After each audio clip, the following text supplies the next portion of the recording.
Thank you. Very emotional, Sarah.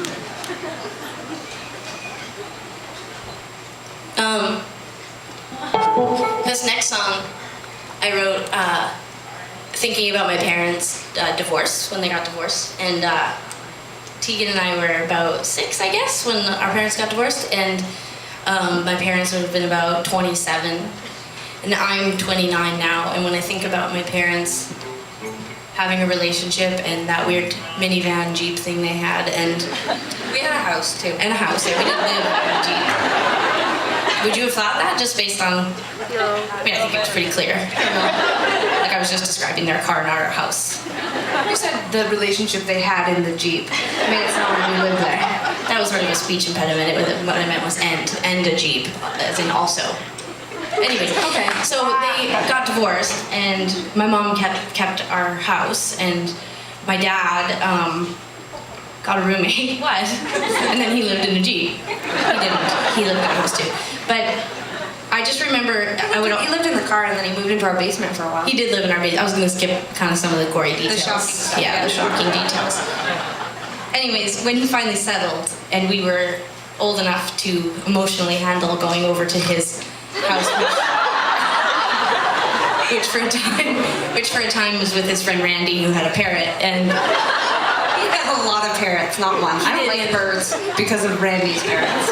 there was nothing wrong with his parents or Randy. It was totally a legit situation. It was just that we didn't really understand. Like, can you imagine a parrot for the first time and your dad is living with a bunch of? I mean, it was terrifying.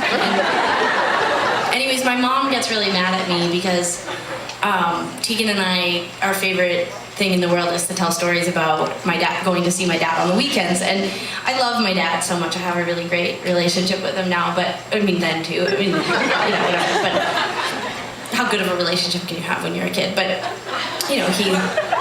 wow. Like I liked him. Like I didn't.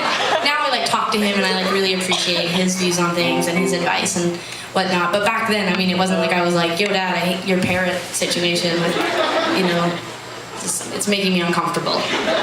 Could you get an apartment that doesn't have parrots, please? And we were just really quiet. And anyways, my mom gets really mad at us because we tell these stories about going to visit my dad, and I can tell it makes her feel so bad because she thinks that we're traumatized by, Randy and the parrot. And there's many other ones, like there used to be this strip in Calgary called, it used to be called Electric Avenue because on the weekends, on Thursday, Friday, Saturday, people would just go up and down the strip drinking. There was like club after club after club, and my dad's favorite thing to do with us on the weekend was to like, what are you laughing at already?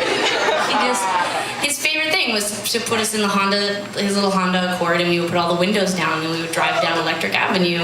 And we thought it was for us because we were like, this is fun. And, we would see grown-ups, like probably 20-year-olds puking and eating hot dogs and slapping each other on the asses and, whatever. And I'm sure my dad was looking for a girlfriend. I mean, that's what he was doing. He wasn't. It was cheap entertainment. That's why I've talked to him about it. Yeah. Because traffic would come to a stall, basically, in front of these bars, and so it was cheaper than renting a video. It was like, he would drive us up and down the street until That doesn't sound right. Based on the content, based on who was on the street, what kind of video he would have had to rent a porn. I mean, Okay. Got off topic here. that's true.